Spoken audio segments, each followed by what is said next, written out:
Again, Don Young, certainly one of the most interesting people I know, and as members opposite and on this side, I suppose, will know, I try and share a strange fact about my father every time he comes to this legislature.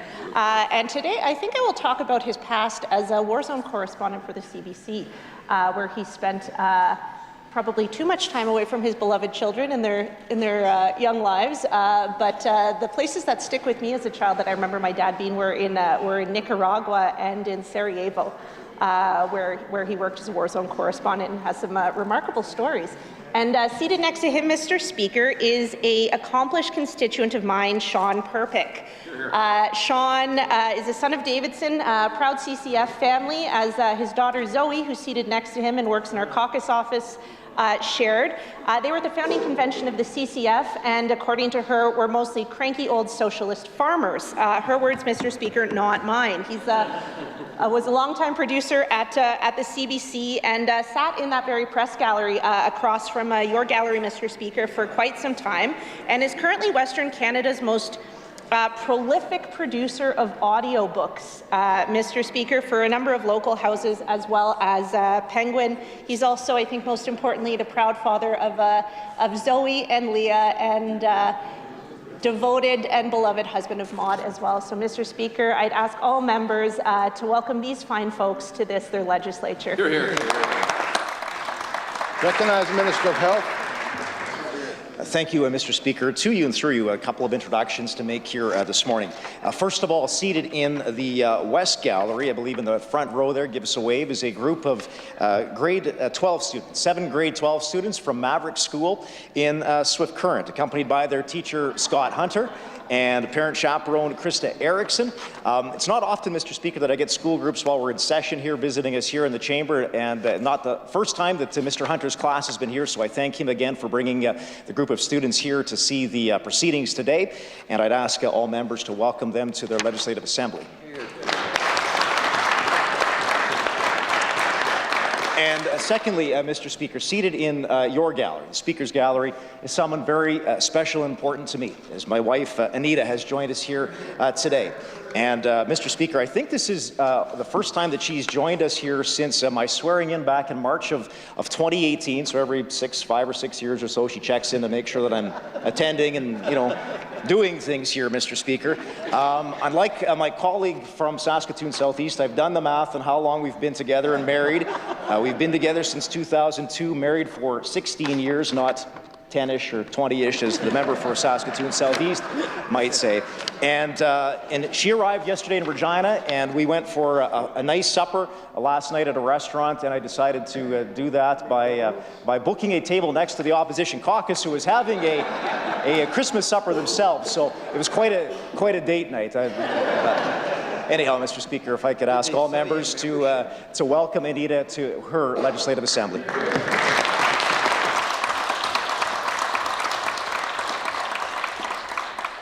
Recognize a member from Lumsden Morris. Through you and to you, Mr. Speaker, I'd like to introduce a great group of students on the other side. You're in the West Gallery, elementary students from South Shore, Regina Beach. Give us a wave. There we are. Awesome. Some of Saskatchewan's finest and brightest, 21 of them. And their teachers with them, Janelle Law, the principal, and Jacqueline Keeney. A wave there from you, folks. There you are. Really good. Look forward to gathering with you after question period, and thank you for being in your Legislative Assembly today. Thank you. Recognize a member from Regina Atkinstone Centre. Thank you, Mr. Speaker. I'm first going to start by joining the member from Regina Rosemont, just to give a shout out to Rich Williams and welcome him to his Legislative Assembly. I went to school with his son Jamal, and indeed the family has loomed large in the Ball community in Saskatchewan and Regina. And of course, Rich is a proud fixture in our community, so I just wanted to give him a quick shout out. While I'm on my feet, I just want to say welcome again to Carly Moorbutter-Schick. This is one of her last days of her practicum in my office. She is a proud member of Peepekassis Nation. She is a social work student. She's off to Australia on an exchange next semester. She works as a counselor with the YWCA at their women's shelter, and she's been absolutely fabulous in our office. Her compassion, her work ethic, it's just been Truly a delight to have her. I also, while I'm on my feet, want to give a shout out to my other practicum student, Aishat Sofola, who is not here. She's at the constituency office holding down the fort. This is the last day of her practicum as well. So I just wanted to offer my sincerest gratitude to both Carly and Aishat, and welcome Carly one last time, at least for this seating. I hope she'll be back to her Legislative Assembly. Hear, hear. Recognize a member from Regina Pasqua. Mr. Speaker, I ask for extended introduction, please. Leave has been requested for an extended introduction. Is leave granted? Carried. Thank you, Mr. Speaker. To you, through you, to all the members of Assembly, I would like to introduce, sitting in your gallery, Rana Imran. Please raise your hand. He is the president of Regina Cricket Association, and he is also president of Saskatchewan Cricket Association, which make him by default executive member of Canada Cricket Association. His lot of efforts, Mr. Speaker, to make a Canadian cricket team qualified for upcoming T20 World Cup in the United States in coming up June 2024, Mr. Speaker. In Saskatchewan, Mr. Speaker, there are about approximately 69 teams for a different format of cricket, and the total registered players are a little less than 2,000, Mr. Speaker.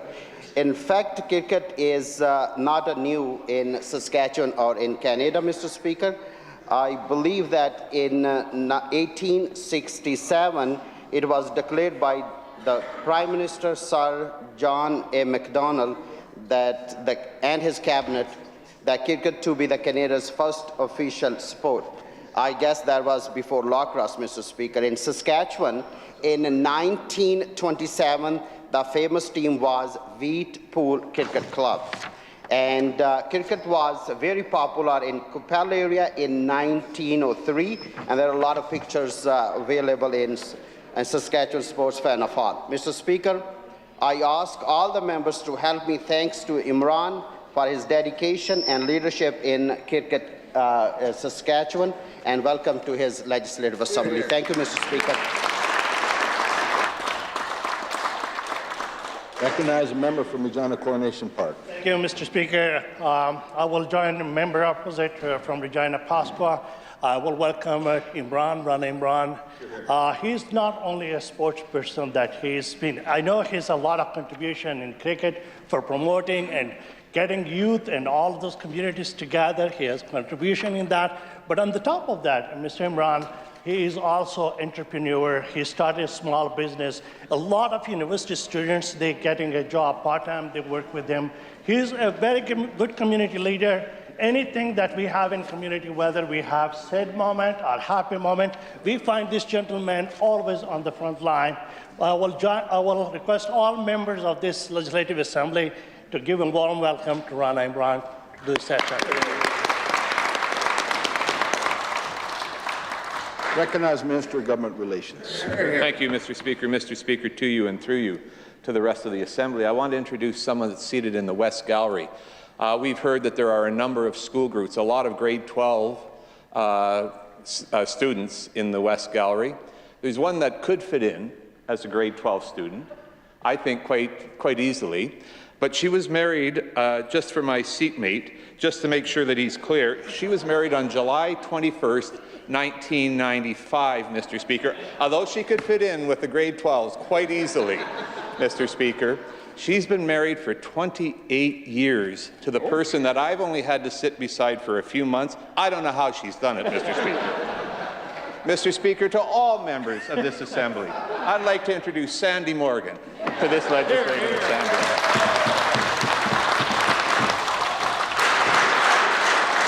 Recognize a member from Regina Douglas Park. I can't really top that one, Mr. Speaker, but I will try. To you and through you, to all members, I'd like to introduce two individuals seated in your gallery. They're not strangers here, but I'd like to introduce them one more time.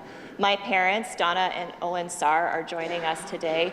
Now, they're originally hail from Lake Lenore and Munster, but now they split their time between Kippabiska Lake and Regina. And while they may not have been war correspondents, Mr. Speaker, they have been putting up with me and my sister for over 30 years, and they did live in my house for a week during session while my husband was away, and I'll tell you, and they'll tell you, that mornings at my house with my kids can be quite a tumultuous experience. I feel like they should be recognized for that work, if anything. I'd ask all members to join me in welcoming them to their assembly.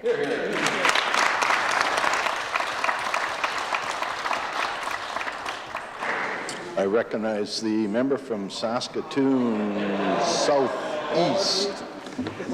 Following my seatmate's introduction, everything I have to say is rather redundant. My note says, remember July 21st, 1995. He stole it, used it, but anyway, I've been married to Sandy since 1995, so this introduction is really a seeking redemption rather than an introduction. And Mr. Speaker, I'd like to thank, there's been a number of people that have mentioned family members that are here today. I think we should welcome and thank all of the family members that give us support all year round, not just that are here for this season. So I'm going to ask all members to do that. But I see we've got a lot of school groups that are here today, and I want to wish all of those students well as they go through exams and everything else. To the MLAs that have brought those people here, of course, they're all obliged to buy ice cream afterwards. I want to make sure that those students are aware that that's the practice. During my time as an MLA, I only had one school group here. Unfortunately, they were storm-stayed in Kenaston, and anytime I've gone to a school afterwards, they've said, no, we heard what happened to the school that stayed in Kenaston, had to sleep on a gym floor. So anyway, to all of the spouses, all the family members that are here, I'd like to, through you and to all members, wish them all the best for a safe and happy holiday season. Recognize the Leader of the Opposition. Thank you, Mr. Speaker. I would like to say sincerely welcome to all of the guests who have joined us here today. I'd like to point out a couple of special observers who are sitting in the East Gallery, Mr. Speaker, two staff members, MLA Rayum and Janelle Ogilvie, who have recently joined our staff, Mr. Speaker, and have really hit the ground running and serve us so well. Echoing some of the statements that the minister just mentioned, Mr. Speaker, I think it is often said, and rightfully so, that none of us serve here alone. We serve because of the families that support us and the staff that support us so well. I want to say thank you to the parents who have joined us here, parents of MLAs, parents of staff members, Owen and Donna and Don and Sean. You have raised people, brilliant people who care deeply about their communities, who care about politics, and none of us could do this work without you and the support of the families who, do things like come in for a week and take care of the kids and support us in so many ways, Mr. Speaker. To all the guests here today, to the long-suffering spouses of members opposite, I want to say welcome, and I invite all members to join with me to welcome all of these guests to their assembly. Recognize the Minister of Sask-Bills. Thank you very much, Mr. Speaker. To you and through you, I'd like to introduce a young gentleman sitting up in the West Gallery, Kamal Shahzad. Kamal works in my office. He's my communications specialist, and he joined our office in July. And so this is his first session with us today, and this is the first time he'll have been in here to observe proceedings. So he's pretty happy to be doing that. Kamal's originally from Pakistan. He studied all over the world. An amazing young man, receiving a Bachelor of Laws from the University of London in England, Master of Liberal Arts from Kennedy School of Government at Harvard, Master of International Law from Loyola University at the Chicago School of Law, and an MBA from the University of Houston, Clear Lake. Just an amazing right there. In 2020, Kamal came to Canada with his family and set down roots in Saskatoon. After discovering his passion for politics, and I'm told a particular admiration for former Prime Minister Stephen Harper, he moved to Ontario to work for Minister Parm Gill, a Minister of Red Tape Reduction. We are happy to say Kamal has moved back to Saskatchewan with his family because of the incredible quality of life provided in our wonderful province, and now handles communications in my office. He's a living example of why people from all around the world are choosing to call Saskatchewan home, and a story of the Saskatchewan advantage in action. please join me in welcoming Kamal to his legislature and back to Saskatchewan. Recognize the member from Saskatoon Central. Request for an extended introduction. It has been requested for an extended introduction. Is leave granted? Carried. Mr. Speaker, I would like to join my colleague from Regina Douglas Park to welcome her parents, Donna and Owen, to their legislature. You know, as an MLA, as an Indigenous MLA, First Nation MLA, it's always interesting to have people show up and come to see you in action, working. And I guess for me, what's really heartwarming is to have neighbors, Donna and Owen at Kipabiska, that is just right next door to my nation.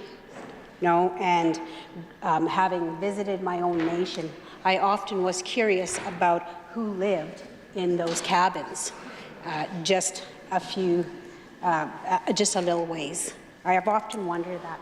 And I had the honor of meeting Donna and Owen a few years back when my colleagues joined me at our Sundance ceremony, which is a very sacred ceremony, and to have them welcome me in their home was very touching for me, and also felt a lot of gratitude and welcomed that as Indigenous people, when we face what we face, a reality in this province of racism, it's always wonderful to know that there are mainstream folks that will open up their heart, open up their homes for a visible Indigenous person. And I just want to say thank you for hosting us that one evening. It was beautiful out there, and to know that there are people that are rooting for us, that are neighbors to First Nation communities. Miigwech.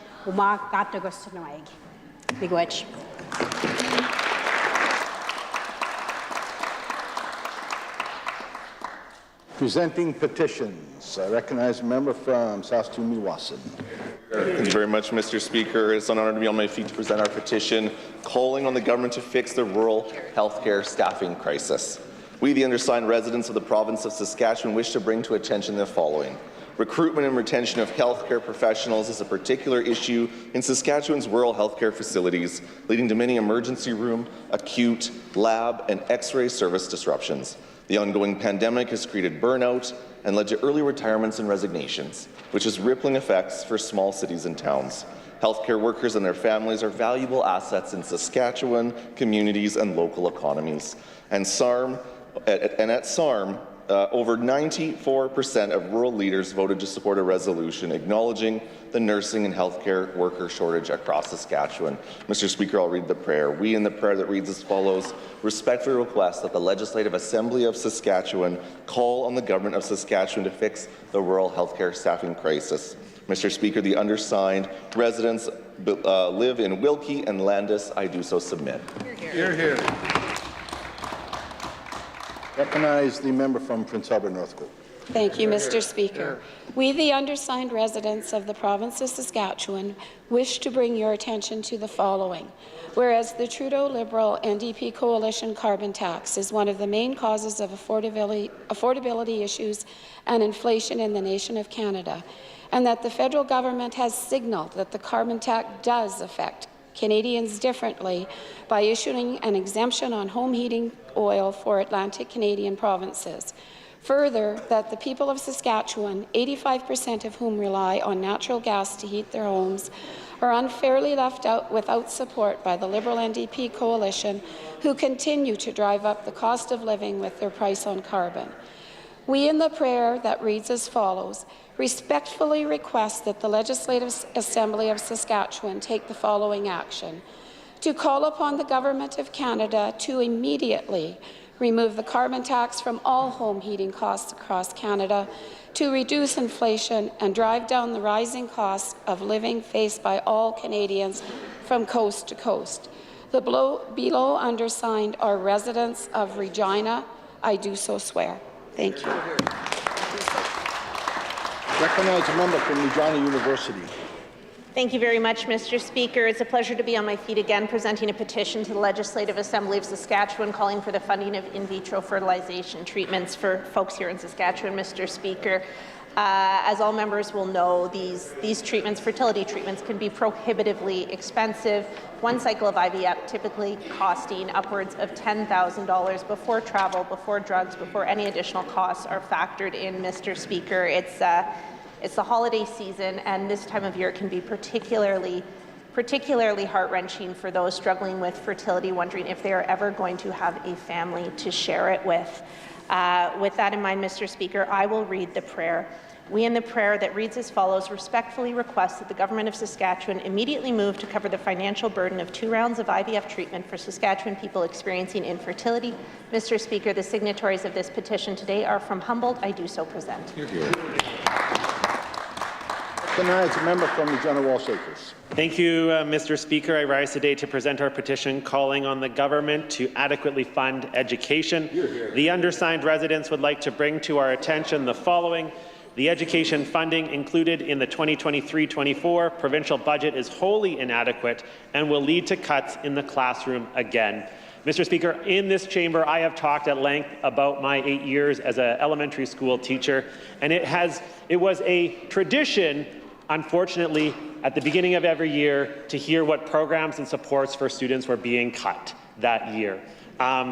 It is shocking to look back in time and see what supports and programs are no longer there for students, and they are not better off because of this. So we call on the government to fund education because it is our children who are bearing the brunt of these cuts. I'll read the prayer. We in the prayer that reads as follows respectfully request that the Legislative Assembly of Saskatchewan call on the Government of Saskatchewan to provide adequate, sustainable and predictable operating funds for our 27 public and separate school divisions to ensure that schools, teachers and other caring professionals are able to meet the needs of every student in Saskatchewan. Mr. Speaker, the signatories today reside in Saskatoon. I do so present. Recognize a member from Regina Douglas Park. Thank you, Mr. Speaker. I rise in the House today to present a petition calling for the improvement of labour laws in Saskatchewan. Those who've signed this petition wish to bring to our attention the following, that even after the October 1st increase, Saskatchewan's minimum wage remains the lowest in Canada at $14 an hour. In addition, the official opposition has twice introduced paid sick leave legislation since the onset of the pandemic, calling for a minimum of 10 paid sick days each year and 14 days during a public health crisis. Mr. Speaker, paid sick leave has been proven to save employers money while making workplaces healthier and safer for all workers. Mr. Speaker, unfortunately, 71% of workers in Canada have experienced workplace violence and/or harassment, and we know much more needs to be done to ensure that workplaces in Saskatchewan are harassment-free. I'd like to read the prayer. We in the prayer that reads as follows respectfully request the Legislative Assembly of Saskatchewan call on the Government of Saskatchewan to improve conditions for Saskatchewan workers by passing legislation to increase the minimum wage, guarantee paid sick leave, limit non-disclosure agreements which could silence survivors of workplace harassment, and require employers to track and report incidents of violence and harassment in the workplace. Those signing this petition today come from St. Walburg and Lloydminster. I do so present. Recognize a member from Saskatoon, Canada. Mr. Speaker, I rise today to present a petition to address the affordability crisis. The undersigned residents of the province of Saskatchewan wish to bring to your attention that inflation is the highest it has been in more than 3 decades, that half of Saskatchewan residents were living paycheck to paycheck before transportation and food costs skyrocketed in 2022, that the Sask Party government's 32 new tax and fee hikes make life more expensive, all while harming struggling industries like tourism, culture, and fitness. While other provinces acted, the Sask Party government ignored the opposition call for a gas price relief plan. And certainly right now, as we head into the holiday season, more families are going to be struggling to put food on the table and presents under the tree. In recognition of that, I will read the prayer. We in the prayer that reads as follows, call on the government to meaningfully address the affordability crisis in Saskatchewan, signed by the residents of Regina. I do so present.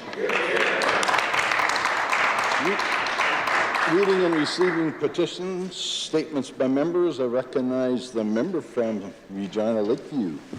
Mr. Speaker, as we wrap up the fall session and cozy up to the holiday season, one can't help but feel grateful for the shared desire we all have for Saskatchewan to be the best that it can be. And despite our political differences, that common goal unites each of us. To my fellow members of the legislature, regardless of the party you represent, I want to extend heartfelt thanks. Each one here brings a unique perspective and dedication to your constituents, which adds to our discussions and debates and represents the rich variety of Saskatchewan viewpoints. As we step into the holiday season, let's take a collective breath and embrace special moments with our loved ones. This is a time to set aside division and instead focus on the shared values that make Saskatchewan such a special place. As we gather with family and friends, let's carry the spirit of unity and warmth into the new year. May the holiday season be filled with joy, laughter, and a deep appreciation for the beautiful province we all call home. And so, Mr. Speaker, to all who celebrate, Merry Christmas. Best wishes to all of those marking the first night of Hanukkah tonight, and happy holidays, Saskatchewan. Recognize member from Saskatoon Riversdale. Last Saturday was another great day in Riversdale, and in fact, it's been a great week in Saskatchewan and all in Canada, Mr. Speaker. Real good. You see, last week, the start of November is when it all starts. What starts, you ask? Well, Mr. Speaker, I'm happy you asked. Santa starts his journey across the country in a brightly lit up Coca-Cola truck.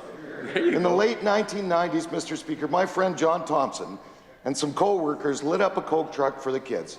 They would take the truck to friends' houses.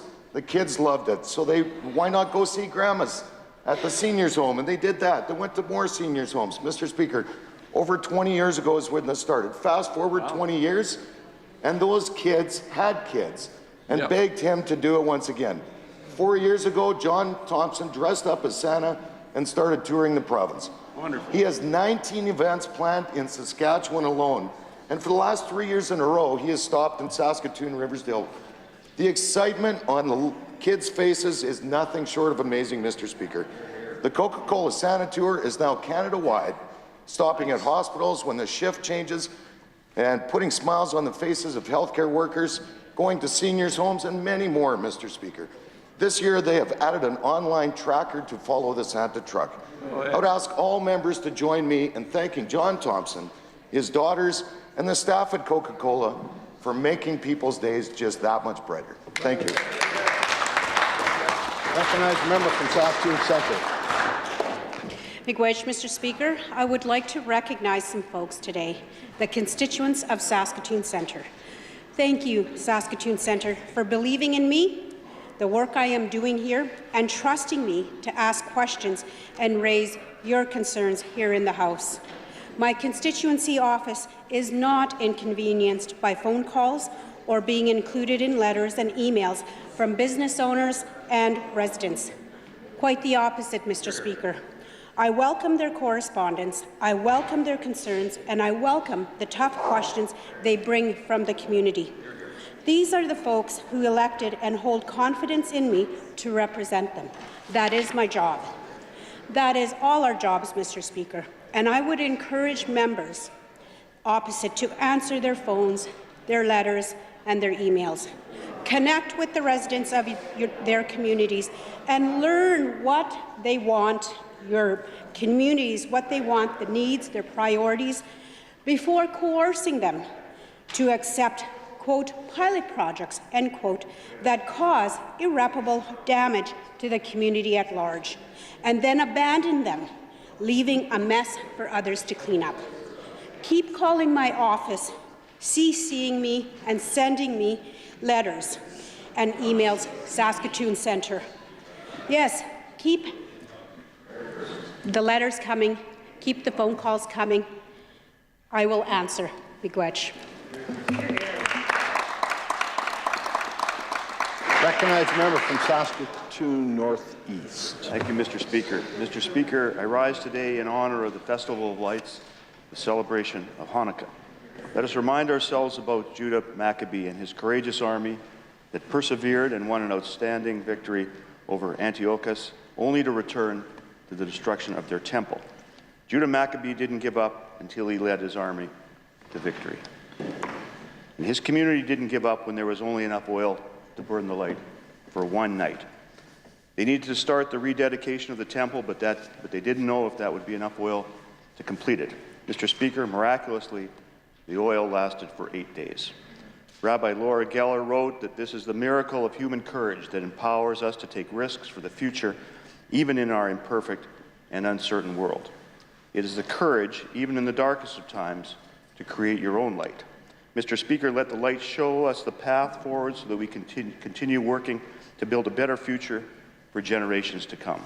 I ask all members to join me in wishing the Jewish community a very happy Hanukkah. Thank you very much. Recognize the member from Athabasca. Mr. Speaker, it is my pleasure to rise today to talk about the unique program that has benefited communities across Saskatchewan. This year, our government has allocated $6.4 million to the Community Initiatives Fund, which uses casino revenue to provide grants to community-based programs across the province. Since 1995, the Community Initiative Fund, or CIF, has distributed over $175 million to 510 communities. The CIF is dedicated to enhancing the quality of life for Saskatchewan people by investing in initiatives for all ages that support healthy lifestyles, cultural learning, and inclusive communities. Mr. Speaker, these programs have had significant impact on northern communities, including my home constituency of Athabasca. Recently, the elementary school in Pine House was approved for $30,000 to support an after-school cooking program. Past investments include family camp programming, nutrition programming, parental support groups, youth fishing, land-based cultural programming, and outdoor summer programming, and many more. Mr. Speaker, I'd like to first thank these community groups and volunteers for the work they do to better our community. And thank you to CIF. This is just a small portion of the work that CIF does year-round to support our communities. To learn more about the grant funding and programs available, I encourage everyone to visit their website at cifsas.org. Thank you, Mr. Speaker. Recognize the member from Montreal-Warman. Thank you, Mr. Speaker. It's another great day in Saskatchewan, and it's been another great year for our province. And I'm excited to rise one more time this session with some great news about our economy. Just this morning, we received data from Statistics Canada that shows even more growth in our province. Mr. Speaker, building permits increased by 45.6% compared to this time last year. Second in the nation, and it's almost 3 times the national average. Just yesterday, we received great news about our merchandise exports at 26.3% increase in October compared to the month previous. That's first in the nation, Mr. Speaker, and well above the national average of 0.8%. I know the NDP loves to run down our economy and the business community that contributes to it, but we're so proud of the work that Saskatchewan businesses do and all that they've accomplished. Another example, Mr. Speaker, of our strong economy is the 24,300 new jobs that were created that we were informed of last week. Mr. Speaker, our government is proud of the growth that we continuously see in our economy, and we're proud of the growth that we are seeing in this province, with the biggest population jump that we've seen in 108 years in 2022. That's growth that simply wouldn't have happened under the NDP and will never happen under those members opposite. Mr. Speaker, we're going to continue to tell Saskatchewan's story on the world stage and bring home jobs and opportunities for families across Saskatchewan. Thank you, Mr. Speaker. Recognize the member from Yorkton. Mr. Speaker, many Christians believe the most important duty carried out by Christ was the selfless act of taking all of our sins to the cross. I believe that is indisputable. However, the beginning of the story, his story, is so important and amazing. Isaiah foretold of Jesus' arrival. For unto us a child is born, unto us a son is given, and the government will be on his shoulder, and his name will be called Wonderful, Counselor, Mighty God, Everlasting Father, Prince of Peace. And Luke tells of the Christ child's birth.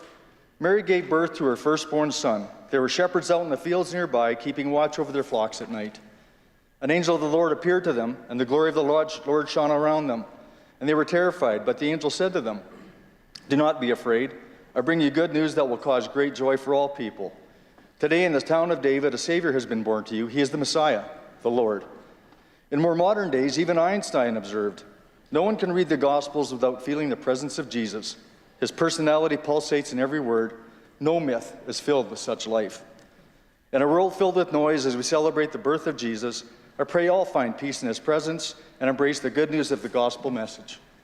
To those in this assembly and those we serve, Merry Christmas, and may you all enjoy a safe, prosperous, and blessed New Year. Question period. I recognize the Leader of the Opposition. This tired and out-of-touch government is failing Saskatchewan families struggling with the cost of living. That's right. And new numbers from Angus Reid show what we already knew from talking to people in hockey rinks and on the doorstep. Right. Mr. Speaker, the cost of living is the #1 issue facing families across this province. Right. And with the holidays around the corner, budgets are stretched and families are stressed. Why won't the Sask Party scrap the fuel tax and give Saskatchewan families a break? Hear, hear. Recognize the Deputy Premier. Mr. Speaker, we have never denied that there is pressures on individuals and families within our province when there is inflationary pressures. And let's be real, what's creating a lot of the inflation and the cost of living increase is the carbon tax, Mr. Speaker. And I, hope the members opposite will recognize that, which is out of our control and driven by our federal Liberal NDP government. But, Mr. Speaker, what we are proposing as a government is we are going to not charge the carbon tax on home heating fuel, which is actually worth more to the individuals than what they are proposing. Recognize the Leader of the Opposition. Mr. Speaker, Saskatchewan families are struggling, but that minister who has no regrets about an $8,000 trip to fly to North Battleford for lunch, Mr. Speaker, is clearly out of touch with that reality. Here's the reality. We lead the country in mortgage arrears, and this tired and out-of-touch government has made things even worse, raising fees and taxes, raising power bills 3 times in 1 year. That's right. Mr. Speaker, families need a break, and they're struggling to put gifts under the tree. Right. Will that minister finally deliver some cost of living relief for these families? Hear, hear. Recognize the Deputy Premier. I'd like to caution the Leader of the Opposition, because I do believe that my travel is less than hers. There you go. There you go. So I would just caution and I definitely have lower travel than any finance minister under the NDP. So, Mr. Speaker, as the member opposite knows, that when compared to other provinces across the country, excuse me, if you would like to hear the answer. Across the country, when you compare taxes, housing, utility costs, we are the most affordable province in the country, Mr. Speaker. That's due to measures that's in this budget. The Leader of the Opposition has said a number of times that there's tax increases in this budget. In fact, there were no tax increases in this budget that we introduced in the spring.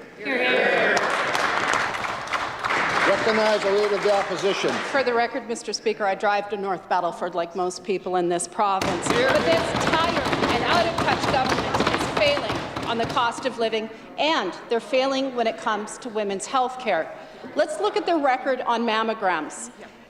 Gail Greenberg was interviewed in the Regina Leader-Post about her 8-month wait for a regular mammogram. Mr. Speaker, I quote, "At age 71 years, it's not something to delay. You can imagine my shock. You hear far too many stories of testing delayed, and then by the time you have the test done, something that should have been discovered earlier is discovered too late." End the quote. Mr. Speaker, will the Minister of Health apologize to Gail and to the women of this province who are paying the price for this government's total mismanagement of our public health care system? Hear, hear. Recognize the Minister of Health. Thank you, Mr. Speaker. As we have discussed a number of times in this chamber, that there is a waiting list for in healthcare for biopsies and diagnostic mammograms as a result of a shortage of specialized breast radiologists here in the city of Regina, Mr. Speaker. And we are taking steps, both medium and long term, but also, as I've discussed previously, on the short term, to address people's concerns when they are waiting for these tests and procedures, Mr. Speaker. We will continue to do this work to make sure that we are working on that wait list to cut it down. As a result of that, that is the reason why, as a temporary measure, we have signed a contract with ClearPoint out of Calgary to provide an additional 1,000 biopsies and diagnostic mammograms and ultrasound procedures to make sure that we are cutting down that waiting list, getting those women the procedures they need on an urgent basis, in addition to the work that's being done here in Saskatchewan to make sure that Saskatchewan women in this province are also getting those procedures done here within our borders, Mr. Speaker. You're here. Recognize the Leader of the Opposition. Mr. Speaker, let's talk about the Band-Aid solution from that Minister of Health. This government sole-sourced mammograms to a private Calgary clinic, paying almost 10 times more than what we pay in the public system. At least, Mr. Speaker, that's what the minister said in the media. Right. But the actual contract with the company providing these scans under this deal, well, that has been redacted. The cost that we're all being forced to pay to a Saskatchewan Party donor is being kept secret. Why the secrecy, Mr. Speaker? Why won't the minister tell the people of Saskatchewan how much we're paying for these scans? You're here. Recognize the Minister of Health. You're here. Mr. Speaker, we've been very clear on what the contract is with ClearPoint in Calgary, Mr. Speaker, and what that cost is, Mr. Speaker. Now, the members opposite, their numbers aren't exactly accurate. They were saying earlier this week that it was 10 times more. Mr. Speaker, that is not a apples-to-apples comparison. Mr. Speaker, there are additional costs in there, management costs, facility overhead costs, some of the other procedures that are included as part of this, ultrasound-guided biopsy, diagnostic mammography, and tomography. These are all additional services that are provided in Calgary over and above what would be done here, Mr. Speaker. But it's interesting once again that the members opposite, they want to talk about the cost to the healthcare system. They don't want to talk about actually getting these patients and getting these women the procedures and the biopsies that they need on an urgent basis, Mr. Speaker. They're more concerned about the process. Mr. Speaker, if we were to start from scratch, this would take months. But I guess that's what they would prefer, is to spend months and months and months as opposed to getting these people. And I can report to the chamber, Mr. Speaker, that as of today, 41 women are now being referred to Calgary, Mr. Speaker. Here, here. Recognize the member from Saskatoon South Eastview. Mr. Speaker, the reason that women are waiting months and months and months are because of that government's failure to deliver on health care. Mr. Speaker, the auditor's report was released yesterday, and this is what the auditor found. 59% of urgent neurosurgeries are not being completed within the targeted timelines. 86% of priority neurosurgeries are not being completed within the targeted timelines, and 78% of elective neurosurgeries not being completed within the targeted timelines. This tired and out-of-touch government has plenty of time and money for its $1 million pavilion in Dubai. Why didn't they put that same time and money into fixing our healthcare system? Recognize the Minister of Health.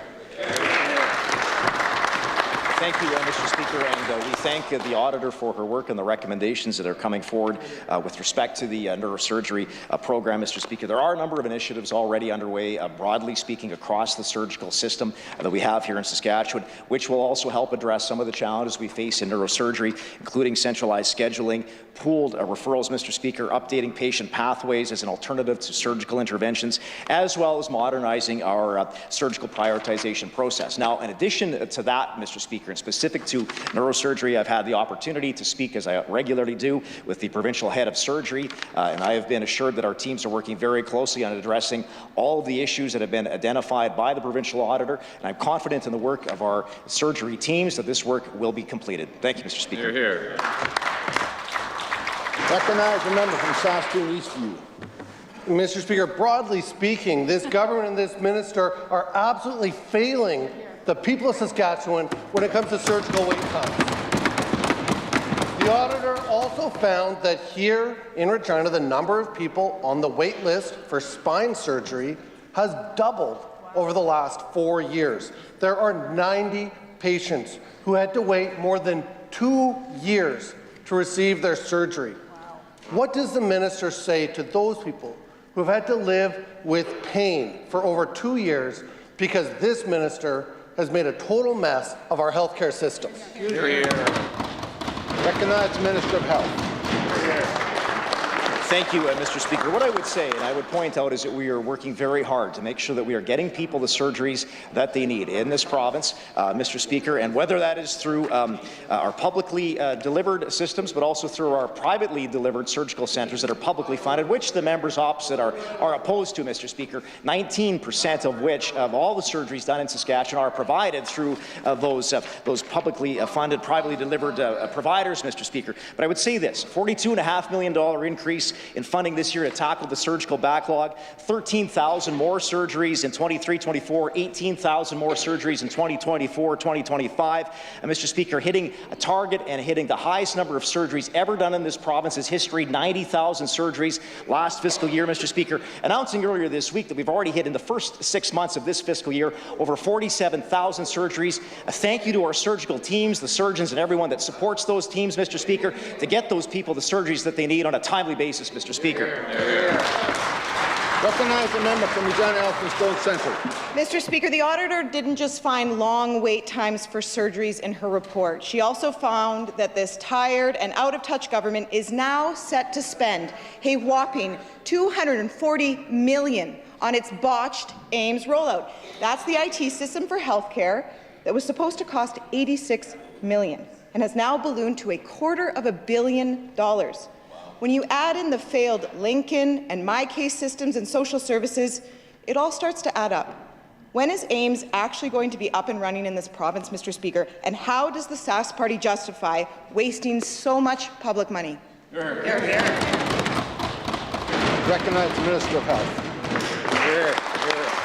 Thank you, Mr. Speaker. As I understand it, the SHA agrees with the recommendations made by the provincial auditor with respect to AIMS. A number of actions are underway already to strengthen IT services following the transitions and to also protect payroll services. And Mr. Speaker, it's important that we get this project right. This is a very complex, complicated program that is replacing an over 50-year-old system, multiple systems across the province, responsible for the payroll and the scheduling and the administration of over 51,000 healthcare staff in this province, Mr. Speaker. We want to ensure that as the back-end testing is being done by the tech teams that are working on the IT that is necessary to replace this antiquated system, we want to ensure that that system is working so that those valuable healthcare staff can get paid, so they get scheduled for their work and for the vacations, and we'll ensure that that gets done when the system is rolled out so that it works properly for the people of this province, Mr. Speaker.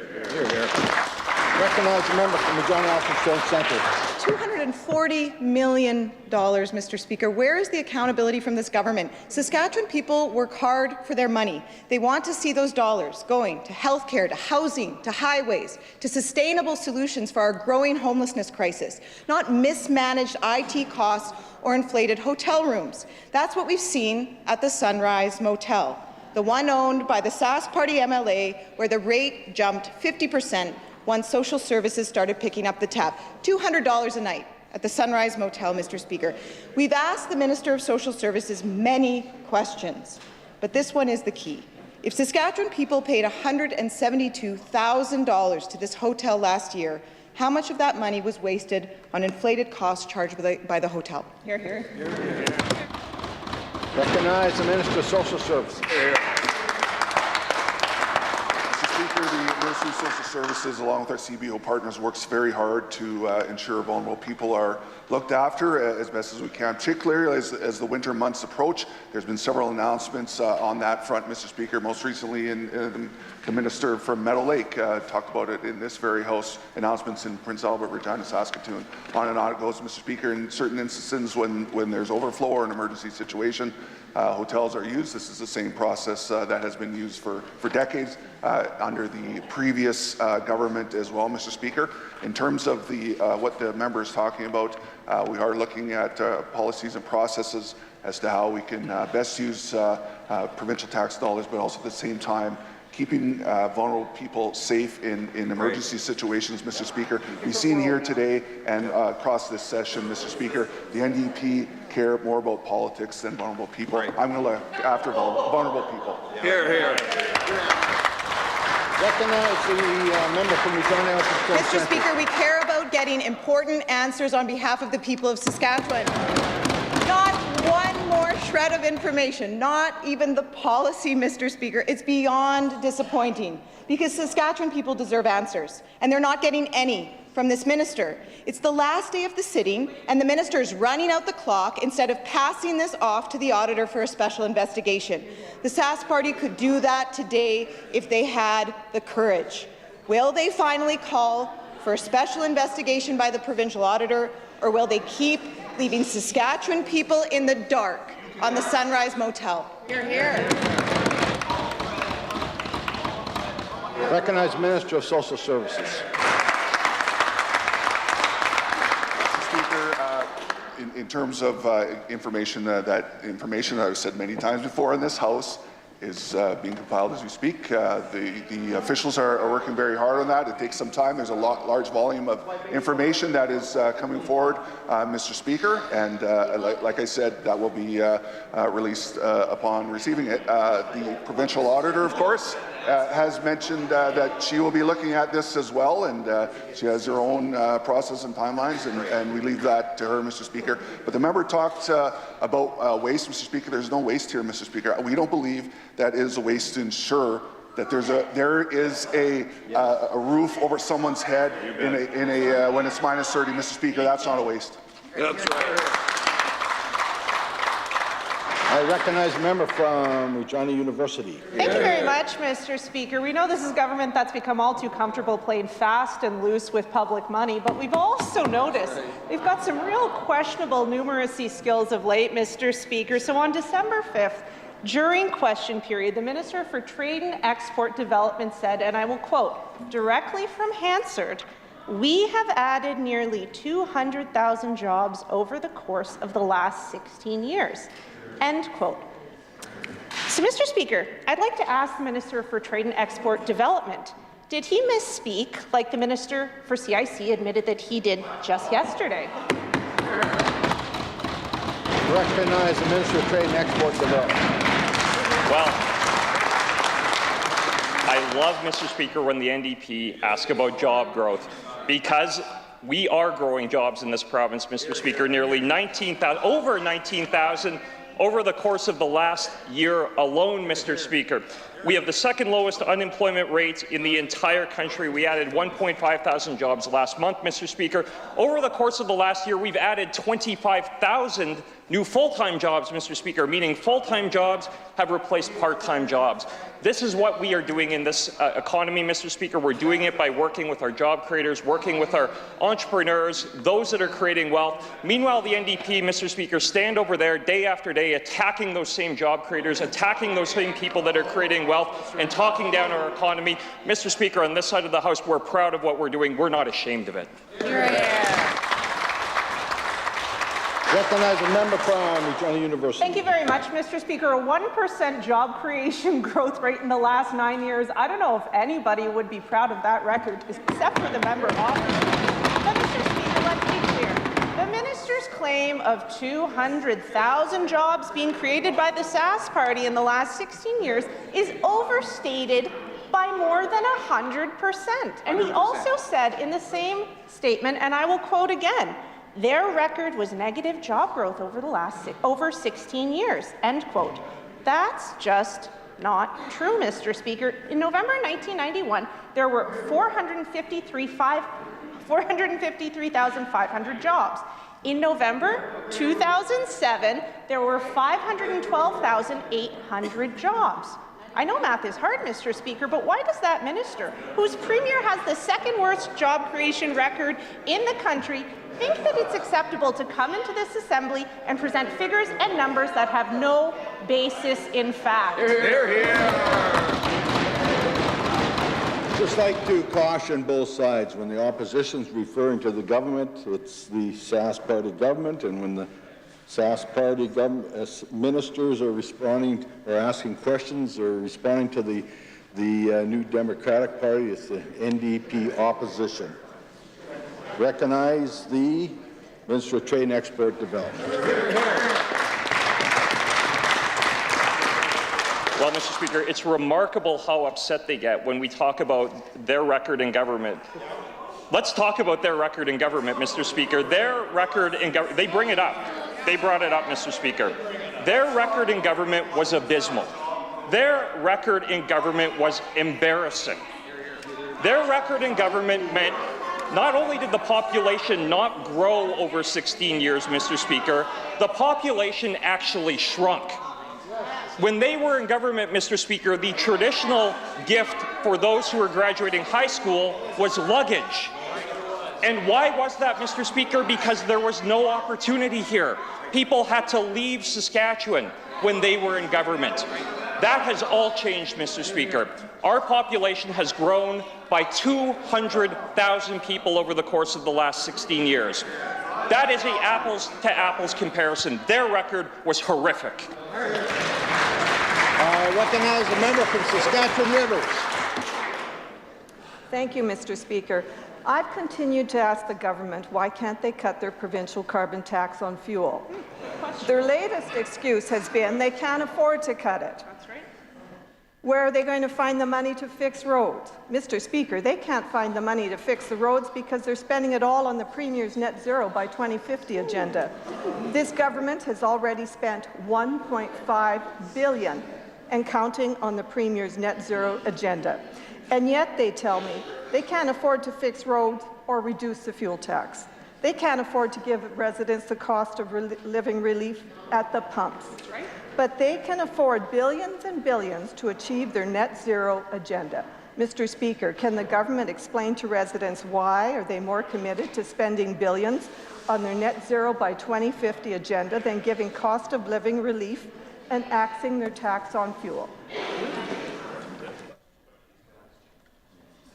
Recognize Minister of Crown Investments Corporation. Thank you very much, Mr. Speaker. Mr. Speaker, what this government is doing is ensuring that we have the ability to produce power in this province so that people can keep their lights on and their heat on, particularly in the winter.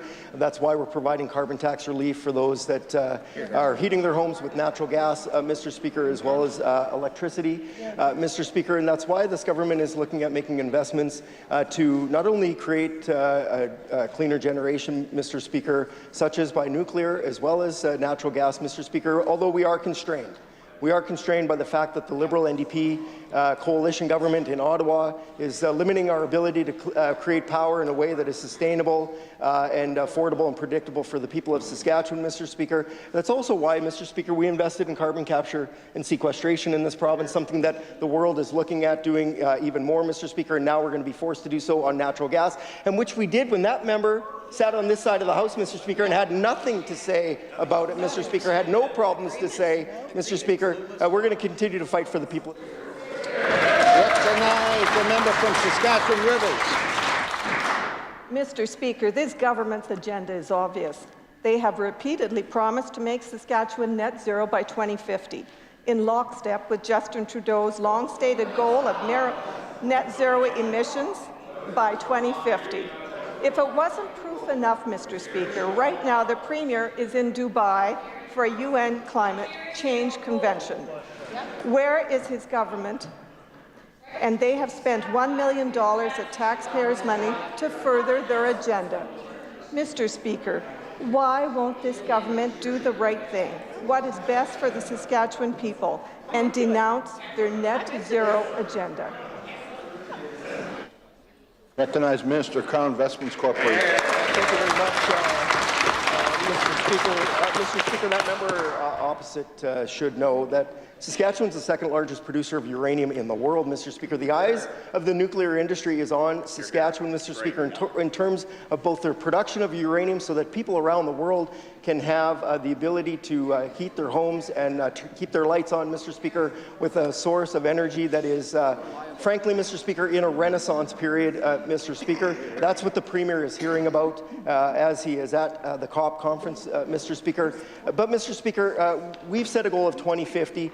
We are rejecting the goal that is set by the federal Liberal NDP coalition of 2035, Mr. Speaker. We completely reject that, Mr. Speaker. Mr. Speaker, and what the members opposite, what the NDP members can do is that they can phone their federal leader, Jagmeet Singh, Mr. Speaker. Well, they said they'd done it, Mr. Speaker, and what we found out, actually, the leader of the opposition didn't get Jagmeet Singh on the phone. They got an assistant and left a message. Even I could do that, Mr. Speaker. Recognize the member from Saskatchewan Rivers. Thank you, Mr. Speaker. Canada's top-ranked think tank, the Fraser Institute, has not minced words about the danger the net zero agenda poses to Canada and our province. They call net zero the pathway to Canadian decline. The Institute outlines that net zero by 2050 means drastically cutting our energy use and production, significantly driving up the cost of living and driving down our standard of living. They conclude by stating, Canadians must understand that net zero policies mean decay and decline, not deliverance. Mr. Speaker, this government has sold out our Saskatchewan way of life to a foreign agenda. Leading experts are telling us it'll be catastrophic to our economy and our way of life. Mr. Speaker, I ask the government, why have they sold out the Saskatchewan people for their net zero agenda? Recognize the Minister of Energy and Resources. Thank you. Thank you, Mr. Speaker. Mr. Speaker, on the net zero, the Minister of Crown Investments Corporation very clearly answered that question, Mr. Speaker. Yeah. But previously, the member opposite, in fact, many members opposite, had questioned the Premier being a cop, Mr. Speaker, where he is this week. Mr. Speaker, he's there promoting, I believe, over 50 companies from Saskatchewan, helping their industries sell their wares around the world, Mr. Speaker. You know, yesterday I had the opportunity to meet with Saskatchewan Mining Association Board of Directors who expressed their appreciation for the Premier being there, talked about how important it was. Some of the members opposite were at the SMA reception. Instead of huddling around the appetizer bar, Mr. Speaker, probably they should have been talking to some of the delegates there. They'd have heard how important that they thought it was a Premier be there. Mr. Speaker, what happened this week while we're promoting industries, including oil and gas, Mr. Speaker? What's happening? The federal NDP Liberal government.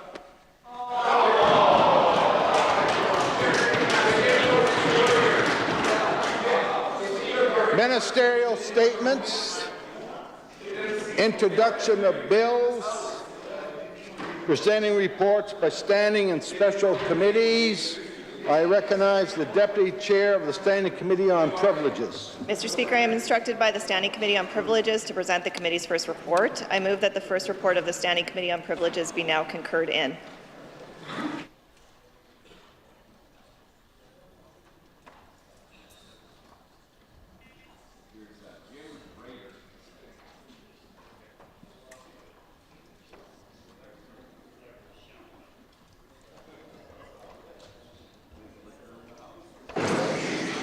It has been moved by the Deputy Chair that the first report of the Standing Committee on Privileges be now concurred in. Is the Assembly ready for the question? I recognize the Minister of Trade and Export Development. Yeah, thank you, Mr. Speaker. I'd like to put just some brief comments on the record with regard to the concurrence report. Yesterday in committee, we witnessed an appalling and frankly embarrassing display by the NDP member for Elphinstone Centre, vigorously defending anti-Semitism and an anti-Semitic phrase that was chanted in this legislature. And it's not me saying that, Mr. Speaker, that those words are hateful and anti-Semitic. It's B'nai B'rith Canada. Yesterday I read a letter from B'nai B'rith Canada explaining what those words mean to Jewish people.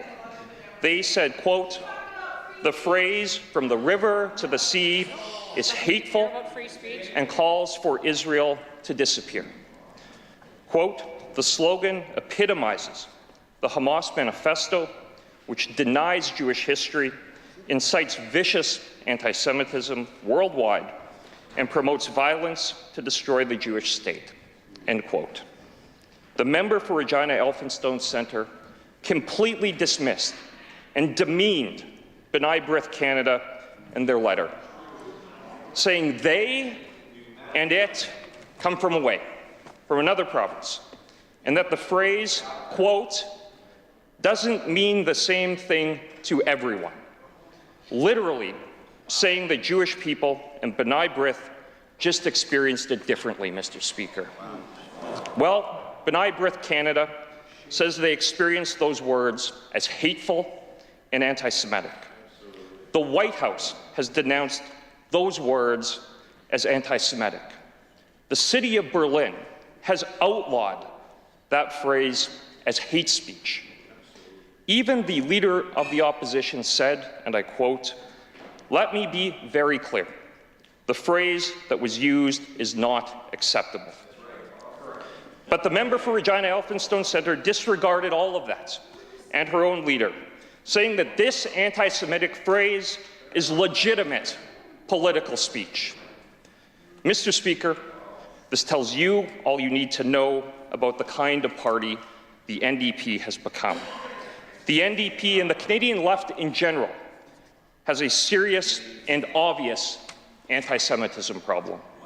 They've gone from Tommy Douglas, who called Israel, quote, the light of democracy in a night of darkness, to the member for Elphinstone Centre, who defends an anti-Semitic chant calling for the destruction of Israel. It also tells you all you need to know about who is really running things over there. When the NDP leader calls these words unacceptable, but is then overruled by the member for Elphinstone Centre. They couldn't even bring themselves to commend our security personnel for the work that was done on November 20th. And I wonder why not, considering the rioters were introduced by the NDP, given passes to the building by the NDP, and watched routine proceedings while sitting in the NDP caucus office. Mr. Speaker, in a few moments, we're going to vote.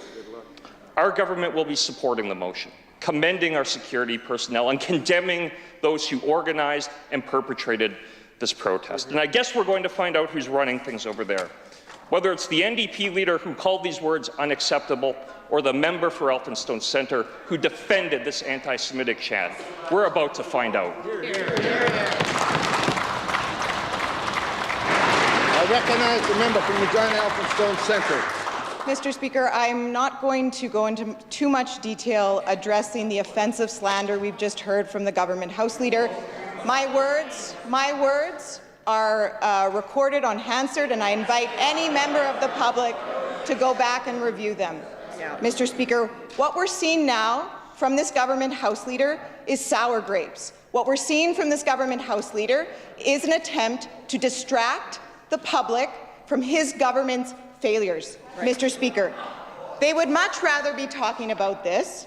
They don't want to talk about women having to go out of this province to get basic health care. They don't want to talk about a $1 million junket to Dubai, Mr. Speaker. They don't want to talk about a $260 million botched AIMS program, Mr. Speaker. They don't want to talk about their inability to balance a budget, Mr. Speaker, and they certainly don't want to talk about the fact that they lost a member this session to a human trafficking sting. Right. That's what this is about. Right. And it is so disgusting to see this government try to weaponize a bloody conflict halfway across the world to score political points. That's right.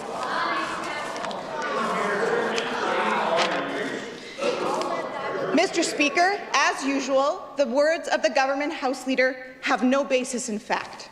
And I want to bring attention statements that he made to this Legislative Assembly on November 22nd. I want to address the legislative security in this building, which he has tried to wedge once again. On November 22nd, this House Leader said to the House that during the disruption that happened here, members were locked in a secure location. Protocols were followed by security, by members, and we didn't know what was going to happen next.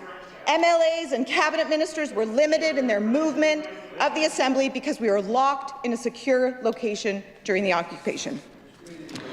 When members of this side heard those comments, we became very concerned. We became very concerned that the security in this building was giving one treatment to government members and another treatment to the NDP opposition. So I undertook to write to the Director of Security, bringing these comments to her attention, asking her to account for this House Leader's depiction of events which suggests that a different treatment was given to them and us. And I will read the response of the Director into the record, because it goes to how much value we can put on the words of this government House Leader. Thank you for your letter, dated November 29th, regarding the disruption that occurred during the Legislative Assembly on November 20th, 23. On November 20th, 23, members of the Legislative District Security Unit did not provide direction to government officials to lock themselves in a secure location, nor did members of the LDSU lock any individual or government official in a secure location. If individuals chose to lock themselves in a secure location, it was a determination made by those individuals. Accordingly, Saskatchewan NDP caucus members received the same treatment as government members by the LDSU. What we're seeing here, Mr. Speaker, and it's happened since this disruption happened. This government leader accused us of being behind it, accused us of holding secret meetings. This was all about distraction. These were accusations made without basis in fact, totally unfounded. And yesterday, we saw a pretty quick end to this big investigation that was going to be going on into the Saskatchewan NDP. Because this government House Leader knows that that was never based in fact, and that investigation would show we had nothing to do with that disruption. This is sour grapes, and shame on the government House Leader for trying to weaponize this conflict that is so steeped in pain, that is so steeped in hurt, entrenched views, instead of trying to bring the diverse communities of this province together at a difficult time. He is trying to weaponize it. Shame on him. And let's look at what happened in the days after that disruption, what this Sask Party government tried to do with that event. The group that came here consisted of a broad section of society, campus groups, social work students, mosque communities, a respected imam attended, peace activists, many individuals. And when you look at the videos of that protest, which are posted online, you can see that the entire first and second row of the East Gallery does not stand and join in the ceasefire chant. They sat and observed the proceeding. So to paint them all with one brush is frankly one of the reasons that we are not in support of this motion, in addition to the fact that we will not get into condemning speech said by one side and not another, Mr. Speaker. It was absolutely disgusting and dangerous to see this government House Leader and even the Premier attempt to label us on this side as extremists, including the member for Coronation Park, the only Muslim member on this side, and one of the few in this legislature who has never received so much as a parking ticket. Now he is facing questions from his community because he was labelled an extremist by that government House Leader and even the Premier. It's disgusting to see them ramp up this rhetoric. That man, my colleague, that gentle man, that thoughtful, hardworking man who has contributed so much to his community, he has raised 7 beautiful, strong daughters. He welcomed and introduced members of his community, and he was labelled an extremist by that government for doing it. Shame on them. But these are the kinds of loaded antics that Saskatchewan people have come to expect from this government, desperate to distract from their record of failure. They are more and more taking pages out of the Trump-style political handbook, and it does not play in Saskatchewan. Now, I want to say, Mr. Speaker, on the topic of this conflict, our entire caucus has been reaching out to members of the Jewish community of this province, to members of the Muslim community, who I might add do hold a range of views on this conflict, and understandably strong views about this conflict. I want to note and emphasize that members on this side have actually met and broken bread with the Saskatoon chapter of the organization mentioned by the government of Saskatchewan. They valued those conversations, and those conversations will continue. What you've seen from this side, Mr. Speaker, and let's just situate ourselves in this moment for a second. 1,200 innocent Israeli citizens and civilians are dead. Over 16,000 innocent civilians are dead, Palestinians. Nearly 7,000 children. Nearly 7,000 children, Mr. Speaker. And on this side, we have spoken with compassion about the loss of life on both sides. On both sides, Mr. Speaker, every time. We have talked about the importance of the release of all hostages, and yes, we called for ceasefire, for peace, and we are proud of that call, Mr. Speaker. Our leader, every time she is asked about this conflict, she calls on the people of Saskatchewan to lean into their empathy, to their understanding, to reject division, to bring the diverse communities that we serve together, not further and further apart, which is what this is about, Mr. Speaker. That's what real leaders do, and that's what our leader has done. True leaders bring people together, look for better paths, for peace. They don't try to wedge communities, sow division, even if there's an opportunity for a quick headline, for a political point, or for a distraction. Thank you, Mr. Speaker. Hear, hear.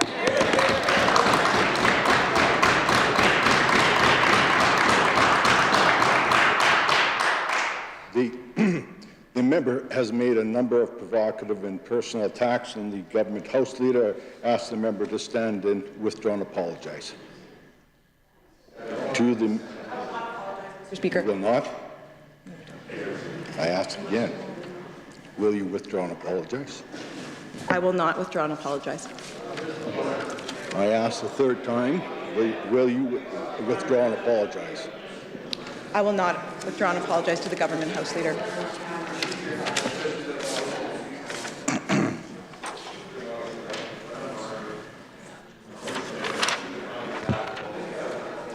Ms. Muir-Conway, I hereby name you for disregarding the authority of the chair pursuant to Rule 57.2. The member is suspended from the service of the Assembly for the remainder of the sitting day. Ask the Sergeant at Arms to remove her.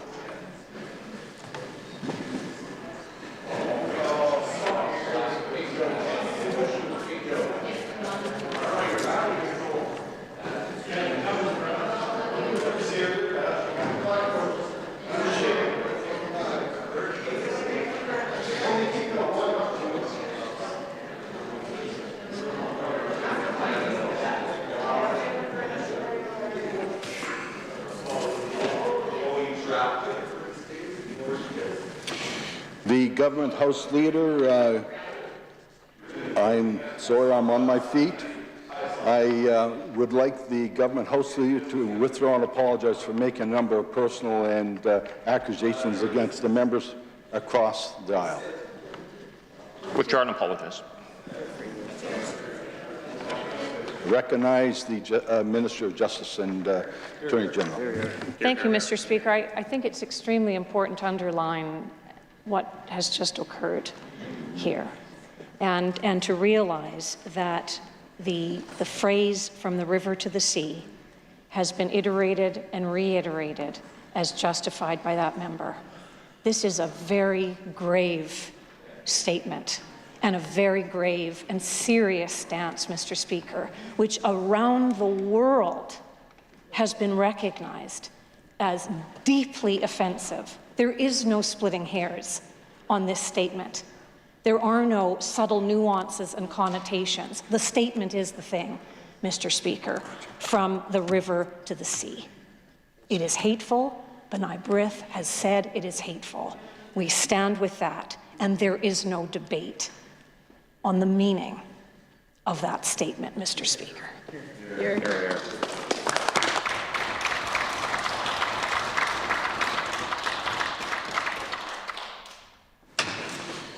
Okay. It has been Well, I'll just repeat. It's been moved by the Deputy Chair. The first report of the Standing Committee on Privileges be now concurred in. Is the Assembly ready for the question? Is it the pleasure of the Assembly to adopt the motion? Carried.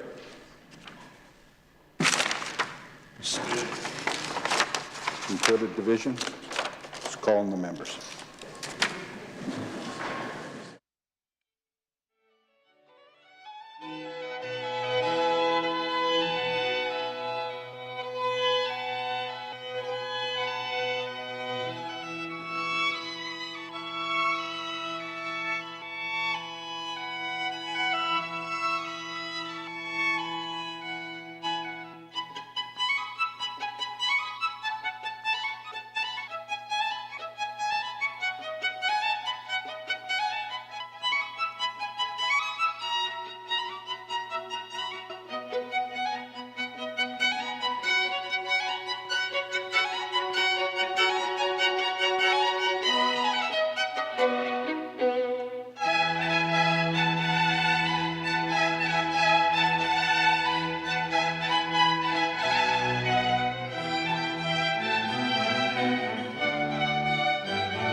All those in favor of the motion, please stand.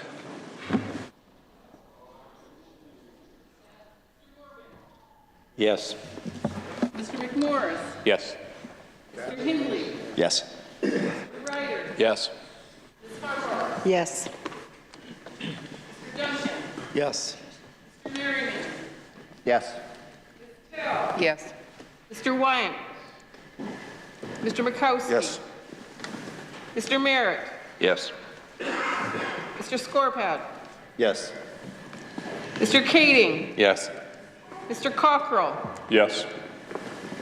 Ms. Ross Regina Rochdale? Yes. Ms. Eyre? Yes. Mr. Harrison Meadow Lake? Yes. Ms. Carr? Yes. Mr. Hargrave? Yes. Mr. McLeod Moose Jaw North? Yes. Mr. Buckingham? Yes. Ms. Ross PA Northcote? Yes. Mr. Dennis? Yes. Ms. Lambert? Yes. Mr. Ottenbright? Yes. Mr. Francis? Yes. Ms. Young Lloyd-Minster? Yes. Mr. Steele? Yes. Mr. Nerline? Yes. Mr. McLeod Lumsden Morris? Yes. Mr. Friesen? Yes. Mr. Greywall? Yes. Mr. Kiesig? Yes. Mr. Lemeg? Yes. Mr. Jensen? Yes. Mr. Harrison Cannington? Yes. 36. 36. All those opposed, please stand. Ms. Beck? No. Ms. Nippy Albright? No. Mr. Witherspoon? No. Mr. Love? No. Mr. Teed? No. Ms. Young Regina University? No. Mr. Berkey? No. Mr. Clark? No. Ms. Saar? No. Ms. Ritchie? No. Ken? Order. Yeah. Order. Mr. Speaker, those in favor of the motion, 36. Those opposed, 10. I declare the motion carried.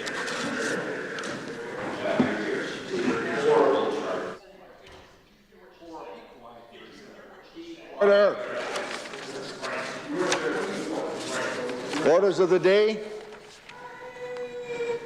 I recognize the Government Deputy House Leader. Here. Thank you, Mr. Speaker. I request leave to make a farewell statement for Christmas. Leave has been requested to make a farewell Christmas message. Is leave granted? Carried. Thank you, Mr. Speaker. I'd like to start off by thanking you for your leadership in the chair and keeping decorum in the Assembly. I want to thank our Premier for the leadership that he provides our province. Right now, our Premier is working to promote Saskatchewan to the world, to promote the most sustainable potash, oil, and uranium products that are being produced anywhere on the globe, and it's working. We have over $53 billion in exports, leading to more jobs here at home. Mr. Speaker, thank you to the Clerk's Office, especially Iris Lang, who I believe has now completed her first fall sitting as clerk. I'd like to thank our House business team, Jared and Ashley, who always do a great job staying on top of what's going on in this chamber. As well to Ange Curry and the fantastic team that she has working in the caucus office. They do a great job helping our members out. Thank you to the Opposition House Leader for her role in working with us to allow help the chamber function. Mr. Speaker, there are several other people who help keep this building running smoothly. So thank you to the Sergeant-at-Arms, the broadcast services, Hansard, cafeteria staff, cleaning staff, library staff, and everyone else, Mr. Speaker. And thank you to the building manager, Steve Beta, and his team of Jeff Talker and Ralph Ward. They're the first people we see when we come in the morning, and usually the last people I see when I leave at the end of the day. We also had some unprecedented events occur this fall sitting, so I want to especially thank the Legislative District Security Unit, who have done a tremendous job keeping the building safe. Mr. Speaker, I want to thank all MLAs for their service to our province, and to all people of this province who make Saskatchewan the greatest province to live in. Mr. Speaker, Merry Christmas, Happy Holidays, and God bless.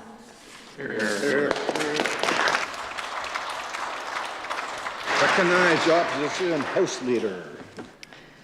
Thank you, Mr. Speaker. As is custom, I am happy to join in with the government Deputy House Leader in some holiday remarks. First of all, Mr. Speaker, I want to thank you and all of those who work in your office, including the pages and the clerks, for steady hands and wisdom and guidance and assistance to all of us during this fall session. I also want to thank those who work at Hansard and those behind the cameras who have to put up with listening and looking at us for their jobs all the time.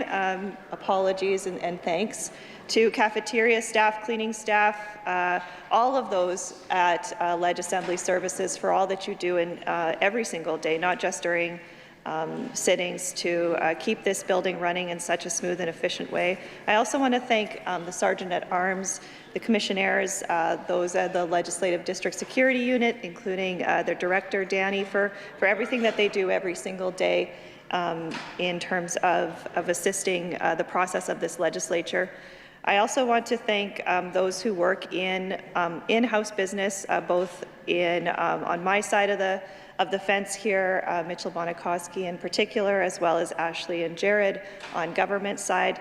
Thank them for all the work that they do, Mr. Speaker. I also want to very much thank those who work for us behind the scenes while we're here helping to keep the home fires burning, so to speak, the constituency assistants, as well as our families. We know that we could not serve in this House without you.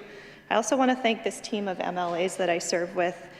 They're very hardworking and they're very supportive of one another, and I'm incredibly grateful for all of their dedication and their servant-like attitude toward their job, Mr. Speaker. I also want to thank our leader, the member for Lakeview. She's dedicated, she's a strong vision and a drive, and she firmly believes in the importance of building relationships throughout the province. She's one that thrives on that, and believes firmly that our province does better when we are working to unite, that we have more in common than we do different, Mr. Speaker. And I think a lot of people see that and are inspired by that. I know I am, and the members on this side very much are, and we thank her for that each and every day. I hope that everybody enjoys this holiday season and is able to spend some time resting and relaxing with loved ones. Thank you, Mr. Speaker. I want to thank everyone for all their hard work this fall session, to the House leaders for everything they do, to the members for their many hours of service and commitment to their positions as elected officials of the province of Saskatchewan. I want to thank the clerks at the table, Iris Lang, Ken Ring, Kathy Benyak, Rob Park, Danielle Humble-Sillinger, Ann Drake, and the rest of the legislative service staff, Hansard, ITS, Procedural Services, and the Sergeant at Arms, Lyle Fredrickson, and his team. Thank you for the extraordinary work that you do to serve the members. We appreciate all your efforts in keeping us on task, and by doing so, enabling the democratic process to run smoothly. Also want to acknowledge Monique Lovett for her dedication and hard work supporting the members' participation in the Commonwealth Parliamentary Association. Thank you to the pages for the excellent job that they do daily. We appreciate your efficiency and your professionalism. A special thank you to Steve Bada and his team for their expertise in keeping things running smoothly in this building. I want to also extend my appreciation to the cafeteria staff, central services, building staff, and security. Often their hours are very long, working behind the scenes to accommodate the various functions in the building, not only during sessions, but throughout the year. Thank you to all the caucus staff, Janet, my constituency assistant, and all the other constituency assistants for their diligence and hard work, especially while the members are in the Assembly. I would also like to thank my staff in the building here, Sheila Sterling, Twyla Wilson, and Newly Mingobo, for keeping the office running smoothly. Last but certainly not least, thanks to my wife Cindy and my family for their support. In closing, I want to thank the citizens of Saskatchewan. It is a privilege to represent you as elected officials and my honor to serve you as both MLA and Speaker of the Legislative Assembly. May the Christmas season bring warmth and good opportunities for you and your family. May your home be filled with love, laughter, and may the year ahead bring forth contentment and joy. Merry Christmas, Happy Hanukkah, drive safely, and I wish you all a Happy New Year. I recognize the Government Deputy House Leader. Thank you, Mr. Speaker. I move that this House now adjourn. The Government Deputy House Leader has moved to adjourn the House at the pleasure of the Assembly to adopt the motion. Carried. This House now stands adjourned till Monday, March 4th at 1:30 p.m. 2024.